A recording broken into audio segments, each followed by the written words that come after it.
Hello YouTubers. Well, in this video I'm going to be working on my hydraulic post pounder here, doing some service work on it. These are used for making farm fencing for driving in your fence posts. If you have sharpened fence posts, this is your hammerhead. Basically it's a miniature pile driver. This unit here is actually a heavy-duty commercial grade unit that I'd bought a long time ago. I'd actually bought this unit brand new. It was ordered from a local dealer here, had got it in for somebody for doing a custom. These post pounders are used, these heavy duty ones are used for commercial custom fence building. So a local dealer had got it in on order, a customer had ordered it, and unfortunately the customer passed away just before it came in for delivery, and it sat on their lot for a couple of years, and they offered it to me at at wholesale price, basically at cost. So at the time I was looking at doing a lot of fencing, expanding the farm operation. So I went ahead and picked it up and never had any regrets about getting this one. It's done a lot of work for me over the years. Even I've done some custom fencing with it, doing work for different people, building fence for them, stuff like that. It's different farmers. So this has most of these hydraulic post pounders. They have a PTO driven pump that slips onto your farm tractor, and it drives a hydraulic system on here. This one, because it's a commercial unit or self-contained, they had a Honda powered hydraulic power pack on it. What it has is a 9 horsepower Honda GX270, but this one has the gear reduction gearbox on the side here, which I don't know what the ratio is, but it slows it right down. And this is I don't know how many gallon per minute pump this is. It's a big pump. It doesn't turn that fast, but it puts out a lot of hydraulic pressure and capacity. So this pump does run it quite well. This pounder is set up with what they call a 6-way. Your hammerhead tilts back and forth. It's got a slide that goes in and out, and the whole body of this unit actually tips forward and back, and then it has a hydraulic adjustable hitch on it that slides out about 3.5 feet. So you've got a full range of motion for your hammerhead for oscillating around where you need when you're driving fence posts. You wouldn't think you would, but believe me, it's very important, and this works very well. This unit was called a Silverlake Model 450. It was manufactured here in Canada, in Manitoba, on the other side of the province, but they were a great family-owned company, but I'm not going to get into the details, but I do know the details of what happened to the company. After a number of years, they essentially shut down operations, unfortunately. So anyways, getting back to what we're working on here, what I'm doing is servicing my carburetor on here. That's the only bad thing about things like this that don't get used all the time. Any of these things like power equipment that sits around any amount of time, or these small engines, they always suffer for fuel related issues. So the last time I used this, and this is a scary fact, I believe it was something like 6 years ago was the last time I ran this thing. 6 full years since I've used this thing, I do believe. I know prior to that I was doing a fair bit of custom fencing, and then due to family circumstances of my own here, I ended up not having time to do it anymore, and well, it's been sitting ever since, essentially. Now I think what I did the last time I had ran it, I went ahead and I've had problems with this in the past because I would only use it every second season when I needed to do some repairing on fencing and stuff. Sometimes it would sit 3 years and then pull it out and run it, and well, you know how that goes. Like I say, the carburetors get all gummed up and fouled up in here. So last time I had it apart, I cleaned the jets. I had the low speed and cleaned the high speed jet. It was running really good, but I think because I didn't want to have problems with it again, if I remember correctly, because it's been too long already, but I'm not exactly 100% sure, but I do believe I had drained, I'd pulled they have a little drain screw here on the float bowl of the carburetor, and I pulled the screw, and I think I only had about a quart of gas left in the tank anyways, So if I remember right, I do believe I had drained the gas out of the tank, because I had opened the tap here expecting to dump out a bunch of rotten gas out of my tank, and there was nothing. It was empty. The bowl is clean. My float, the plastic float for the carburetor there, I got it out. I took it off anyways, checked the needle and seat. Everything is clean. There's no crud, there's no corrosion. So I'm thinking that I actually, if I remember correctly, I thought I went about actually draining the gas out of it, because I didn't want to have problems again when I went to go use it. What I'm going to do here is just set the camera up, show me putting this carburetor back together here. Now, I'm not quite sure what is the best angle here. There we go. Now you're going to see my thumb in my hand and probably half of my head in the way here. But what I'm going to do is I'm going to go ahead and put my needle and seat with my float back in.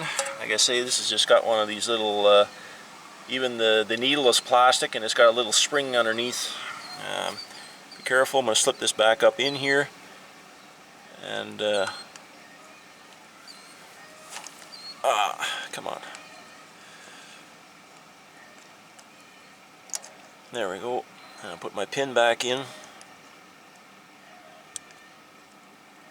If I can find the hole where I need to stick it, because I can't see what I'm doing. I'm half blind without my glasses. There we go. Just center it, and that's all it takes. And we're going to go ahead and put the float bowl back on. I don't know how good my my little gasket around the inside here seems to be sort of okay. I think it'll be fine, but you never can tell. Might leak like a sieve when I go and put gas back in here, because it's been sitting so long. And I don't happen to have, I think some of the ones off of some of the Tecumseh motors actually do fit on these Hondas, like off a 6 or 7 horse Tecumseh. I've got Tecumseh on my garden tiller and my a 10 horse on my log splitter, and I know those interchange. And I think the last time I had this thing apart, I did the same thing. I had I also went ahead when I had this part here, and I pulled this little sediment cup off here on the front edge of the carb here. Now what I'm going to do is I'm going to leave the sediment cup out, and I'm going to I'm going to put some fresh gas in the tank here right away, and then I'm just going to flush a little through here. What I'm going to do, just to try and get some gas flowing through it here before I go ahead and put that on. Okay, we more or less got that back together. What I'm going to show here is also the top edge of these carbs here. You've also got one of your jets here, and that's these here. This hole here gets gummed up, and it won't run for crap. Now there's usually only one way that these go in here. They've got a flat spot on the body of the carburetor right here, and this your jet here has got 2 flat edges. You can turn it one way or the other, it's fine, because they've got a hole that goes right through here. That's your one of your feeder jets. So go ahead to slip that back in there. Once you got it in there, there's a secondary, like a caption plug that goes in here. This unit here goes on top, like so. Tucks in there. You've got a recessed hole in it, and then you've got this set screw here, and this goes in there and keeps this whole thing held together. Now go ahead and it kind of sets your you don't want to turn it all the way in, is it depending how much it's got a tapered washer, plastic washer on this on the edge of this screw. And what happens is you're pushing down on here, and it affects your sort of your run speed of your of your unit. So it sounds a little bit funky, but that's how it is. Now normally how I set, for lack of a better term, I'm not explaining this very good, but roughly I go halfway back in here on this hold down. So just as a simple explanation, it affects your idle speed a bit on these engines and your overall. So it's not an idle adjustment, but it is important for setting the run characteristics of the motor. So whenever you're going to work on these kind of things, carburetors on these small engines, I suggest you get yourself one of these torch tip cleaners for it's got all the little wires in it here. They call them for cleaning acetylene torches and stuff like that. You've got all your little various sizes from like a hair up to whatever it is there, 25 or 30,000.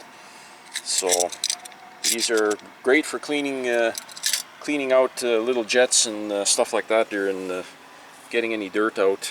Well, I'm going to go ahead and put some gas into this tank. It's a bit of a pain in the arse here. I got to use to get fuel into this tank here. I actually have to use a piece of hose with a funnel up top over here, and then down to my tank here underneath, because it's underneath the body of the machine. You can't get in there with a funnel and a regular jug. You got to use a flexible hose with a funnel up top to get gas in. So a bit of a pain in the ass to fuel up when you're working all the time, but once you're set up it's no big deal. But we're going to see if we can get this sucker going here right away. So okay, I can't believe it.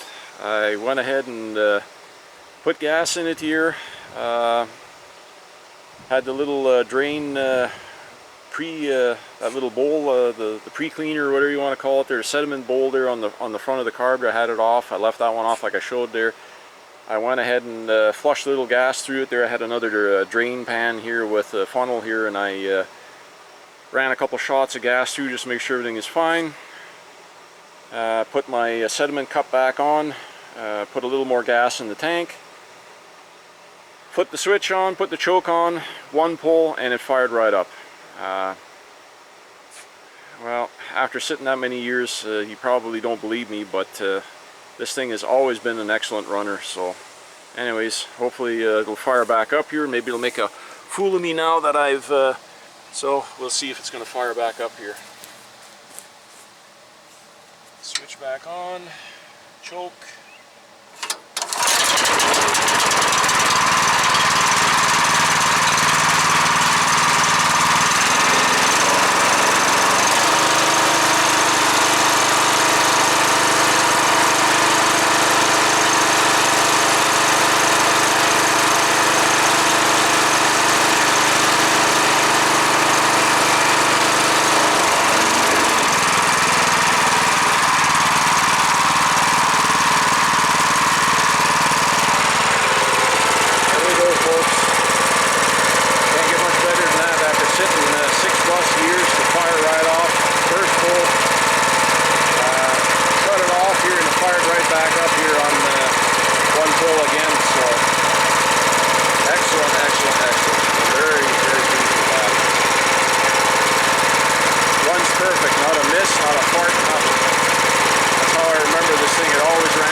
Whole system here works.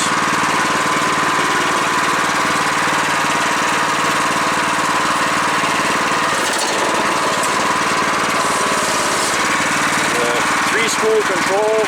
This is your hitch over there, you can see.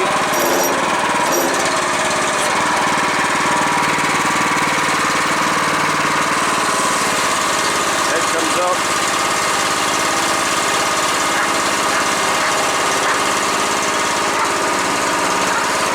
It out, then you got your side shift, the outside over here. That's your, however you want to,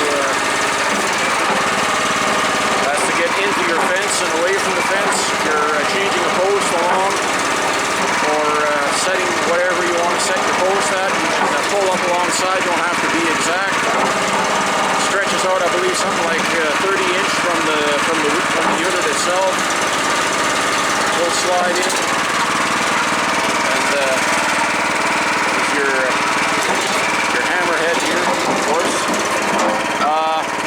it's got an extension block in it here.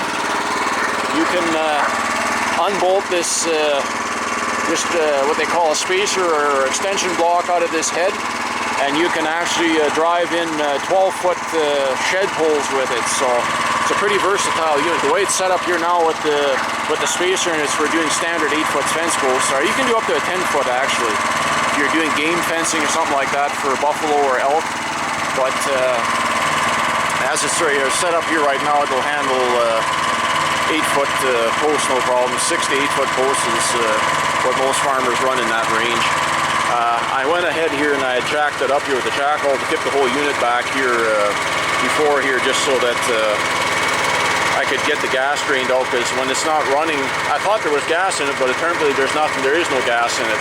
And luckily there's no rust in the tank whatsoever. There's no condensation. I got lucky there. So, but I think I might have sprayed some penetrating oil inside the tank if I remember the last time I used it. So I'm glad I did all that stuff. So.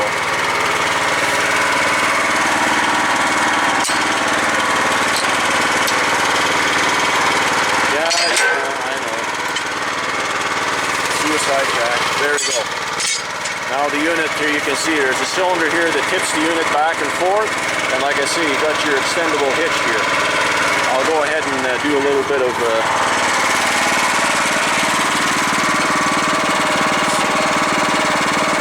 right now here. It's bring the hitch right up. It's also handy for when if the unit is sitting level, like this way front to back, you can use here's a hydraulics to hitch up to your pickup truck and pull it away. It's just got a ball hitch end on it, so you can pull it with your vehicle if you want. You can pull it with a tractor. I'll show you right there. Pretty good unit here. So. And the whole thing collapses in here. Let's say it oscillates from side to side, wherever you need it. And this, when you let it go, we're just regulating it here. If you rev this up, there, and you drop it. You don't do more than about a foot to 2 feet at a time with your banding post, because it's when you hit the valve, it releases, it'll just come down. You can see, yeah, it really